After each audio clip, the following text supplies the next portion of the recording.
આજે વરસાદ જોઈને મનમાં એક વિચાર આવ્યો.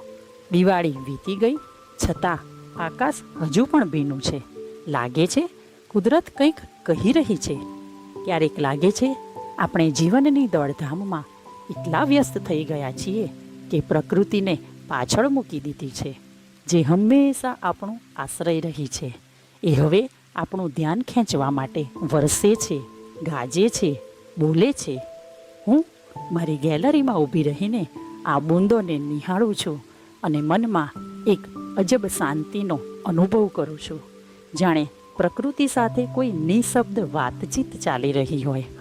ધરતી થાકેલી છે, વૃક્ષો નિઃશબ્દ છે, હવા પણ હવે ફક્ત સંકેત આપે છે.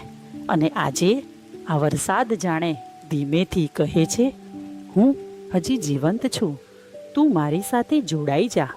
ચાલો આ વરસાદને ફક્ત માહોલ નહીં, એક સંદેશ ગણીએ, કુદરતને સમજીએ, એને અનુભવીએ. કારણ કે જ્યાં પ્રકૃતિ છે ત્યાં જ આપણું જીવન છે.